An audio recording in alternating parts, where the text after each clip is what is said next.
In tonight's episode of Sports Scene, we have the Taekwondo Korean Ambassadors Cup, the Telikom National Soccer League with Hekari's biggest win this season,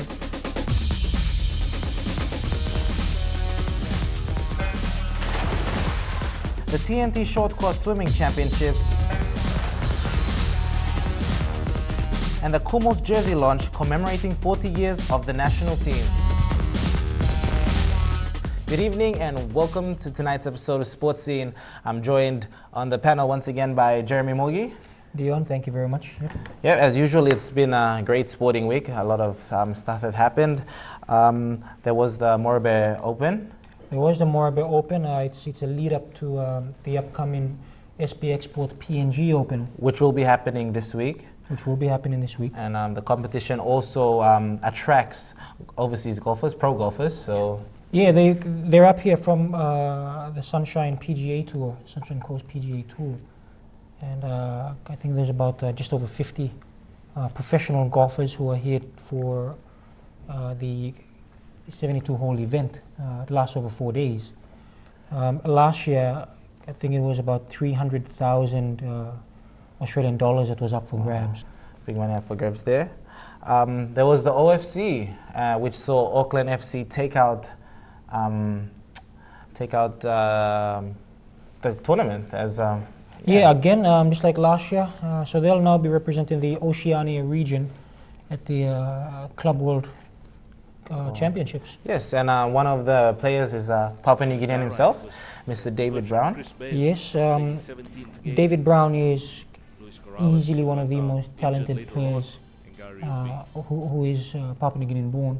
Yes. However, there's been talk that he might, even the New Zealanders want him to play for the All Whites rather than Papua New Guinea. Wow. And also he hasn't been included, he hasn't been named in the Under 23 Olympic squad for this year's Pacific Games. So, you know, you've got perhaps Papua New Guinea's biggest export player, but I'm not sure even if he's been contacted by the PNG Football Association to play for Papua New Guinea. Yes, that's true. And I actually grew up with young David, and from an early age, he has just been a superstar. No doubt about that. And there was the Kumuls launch, jersey launch actually. So the Kumuls will be playing a one-off test against the Fiji rugby team. The Batis, rugby league. Yep. This is, I think it's on May the 4th. That's right. And while Papua New Guinea is playing against Fiji, Samoa will be playing against Tonga. Now, these test matches will decide which country joins automatic inclusions of Australia, New Zealand, and England. For the four nations. Yes, 4 nations. So the other 3 nations are automatic inclusions, and the winner of this one will see. So if PNG beats Fiji, they get to play the winner of that on home soil in Port Moresby. So that should be pretty interesting, and I'm very much looking forward to that. Now, as well as the NRL this weekend. NRL, there were 5 games. It wasn't 5 games on one day. Week. Yeah, Anzac. There was it was really interesting because one of the games that was between the Sydney Roosters and the St. George Illawarra Dragons. Now that game was such a good game, and to make it even more interesting, there was such a heavy downpour and there was a huge, massive storm that they had to call off the game for half an hour. I had about 35 minutes. The referee received instructions because it's just too dangerous for the players. You could see footage of the ball literally floating on the field, so it was pretty wet out there, and it was good. And the upset of the round came when last place Manly Sea Eagles, even though I hate saying this, they beat my beloved Melbourne Storm by 2 points, and it was a come-from-behind victory, so a pretty disappointing loss for the Melbourne Storm. So yeah, they have good history, both teams. I can remember a couple of years back the so-called Battle of Brookvale, where there were 4 players sent off. It's just these 2 teams always hard at both each other. Both the Stewart brothers had a bit of a go. And also this weekend, over the weekend was the swimming TNT Short Course Swimming National Championships. Yeah, about just under 50 national records were smashed. 50. Wow. I think about 47. I mean, 47. Just about 50. I mean, on the eve of the Pacific Games, our swimmers are in blistering form. Now, we had a few of our overseas swimmers, a few overseas-based swimmers, the likes of Savannah Chichenko, Stanford Koale, Ryan Pinney he's making his comeback, and he's been in blistering form. Ryan Pinney, he was over at the National Australian Swimming Championships, and he did extremely well. And I think he did qualify for the World Championships as well. Well, another swimmer that was also there was Sheldon Palmer. He took part in the 1500 meter event. Now it's a 25 meter pool over at Ella Murray. So he had to do about 60 laps in order to complete the 1500. Yeah, so it probably was. So Godwin Eki was out at the Ella Murray to catch all the swimming action at the TNT Short Course National Swimming Championships.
The National Swimming Championships ended yesterday on a high as some of the swimmers broke their PNG record and current best records.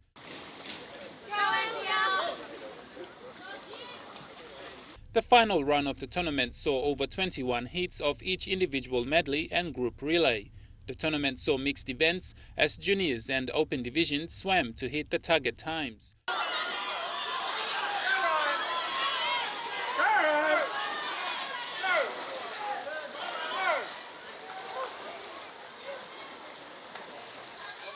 Coaches of each swimming club around the country, including overseas coaches, were also present with the PNG Swimming Inc. President Elizabeth Wells to closely watch the swimmers and iron out the possible train-on squad. PNG's lead swimmer Ryan Pinney, who also took part in the tournament, was the crowd's favorite as he showed his best performances.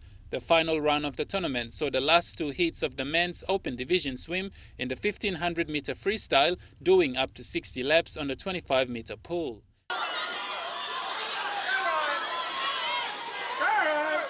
The qualifiers of the tournament will go to represent Papua New Guinea in the Pacific Games this July.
And welcome back to the show. This weekend at the NSL, it was a doubleheader in Port Moresby, which saw Admiralty take on the Lake City Dwellers, the informed Lake City Dwellers. They now went into this round as on top of the table, didn't they, Jeremy? Yeah, yes, they did. You know, they had a couple of wins on the trot.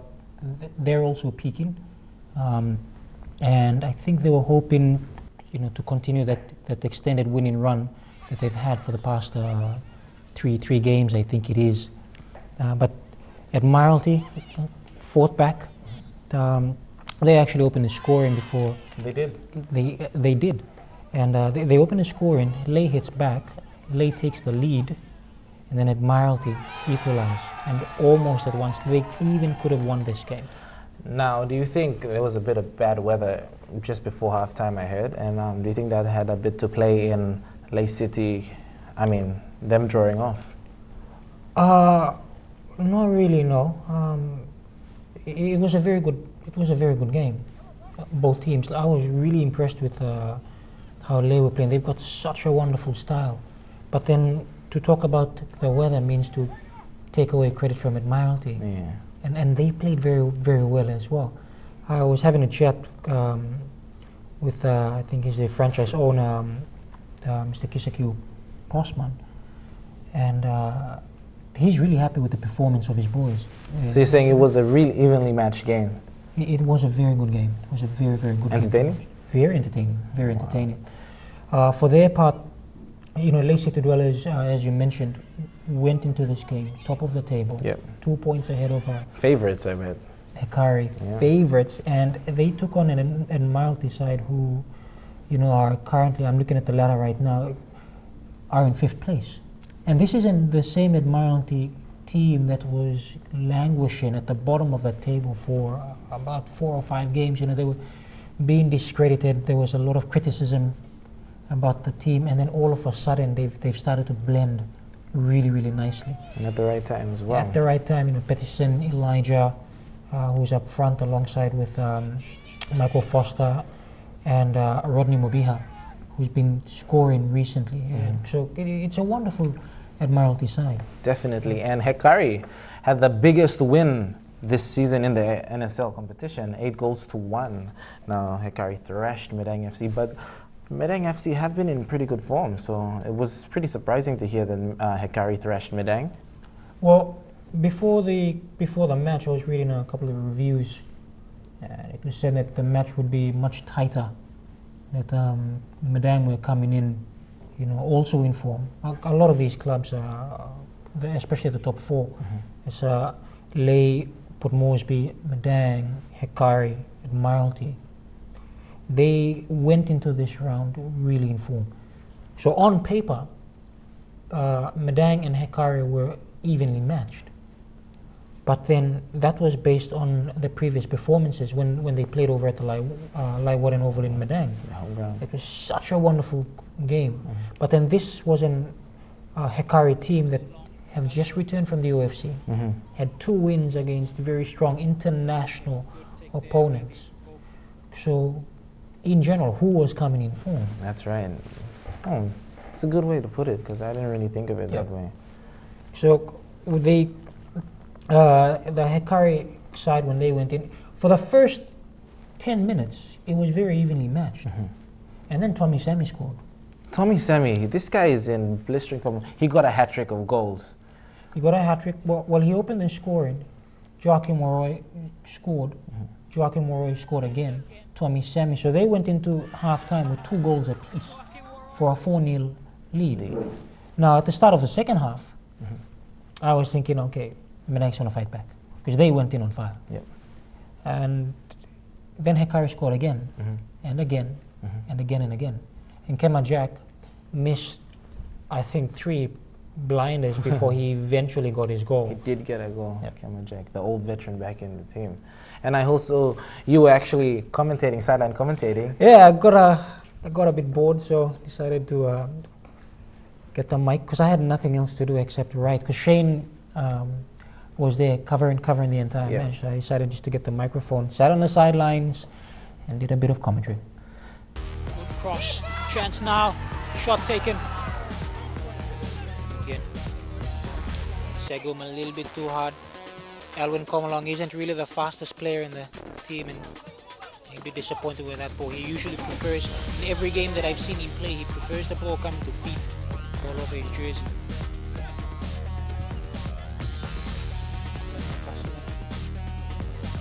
Big unit, isn't he?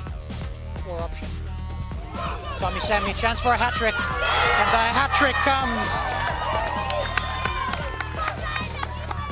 So Hekari did perform extremely well due to the conditions. The conditions were pretty bad.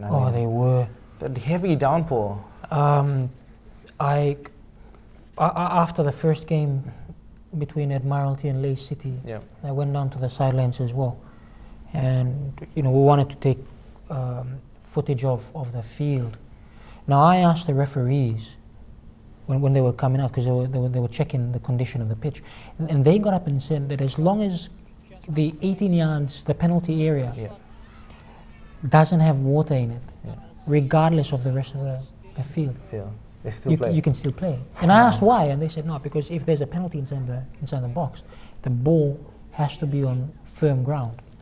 So you can understand the frustrations that Madang had, and even as you mentioned, would the pitch have played a part in Admiralty drawing? Yes. So I really can't say too much, but in all honesty, the pitch left a lot to be desired. Yeah. And also in the other game between Besta and POM FC. Yeah, I went online and just found out that the scores between that game, FC Port Moresby 3, Besta 1. Okay. So Besta are now the inform. They've just lost to POM FC. FC Port Moresby, who are in 4th place, I think it is. Now, I have yet to confirm this, but there's been talk that there will now be 2 teams from the NSL representing Papua New Guinea at next season's OFC Champions League. But I have yet to confirm that. I haven't received any information whatsoever from both members of the NSL or PNG Football Association. So I can't say too much about that. That'll be pretty exciting if that happens. And that's a wrap from the NSL. And after the break, we take a look at the 2015 Korean Ambassadors Cup.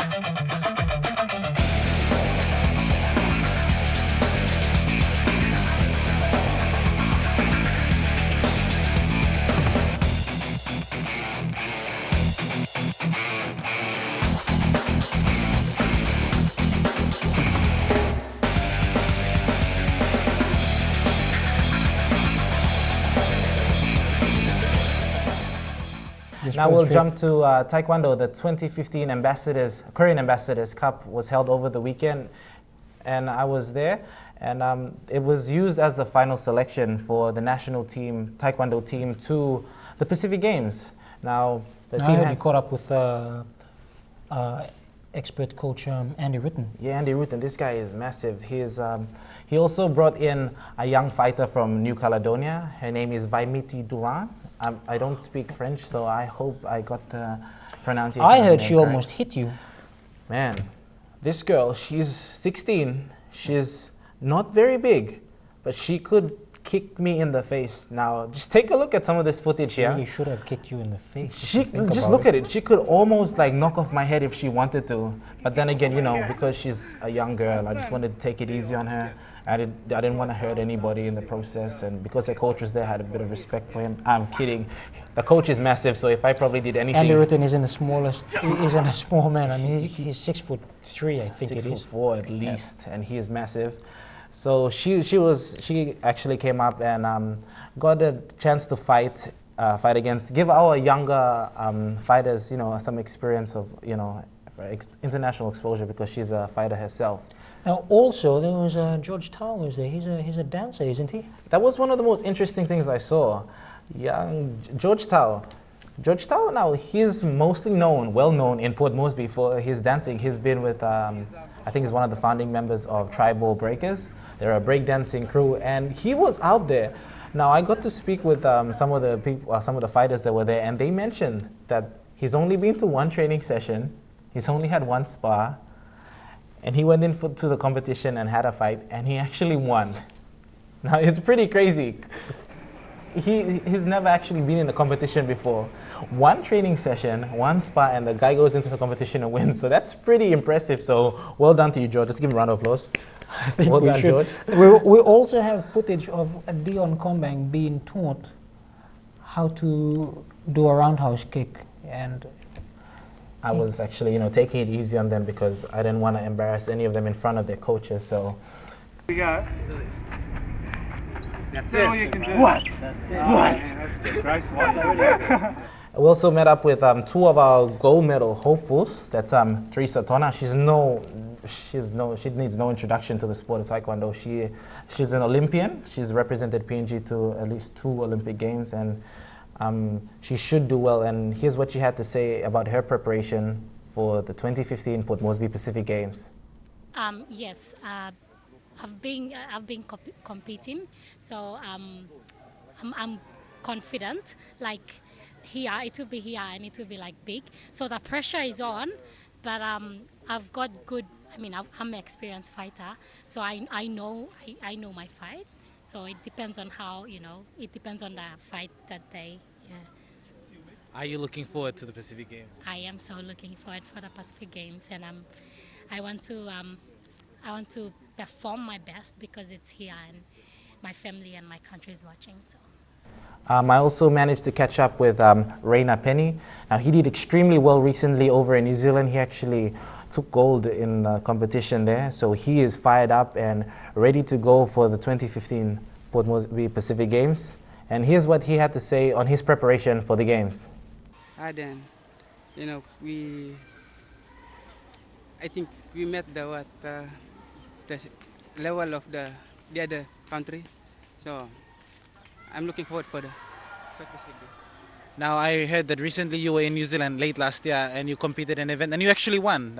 Can you just elaborate a bit on that? Oh yeah, I went to New Zealand. I fought there. I was trying my skills, but I did it. So, we did the battle.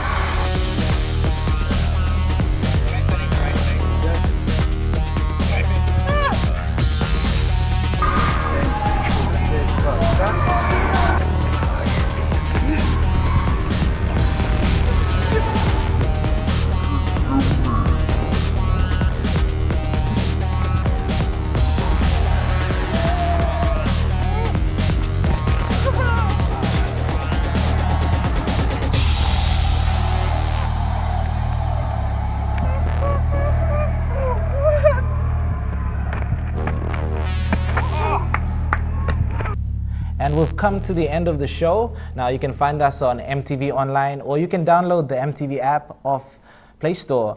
Now you can also follow Lorraine on Road to Port Moresby on Wednesday evenings, and you can catch Scholar on Hotspot on Thursday evenings.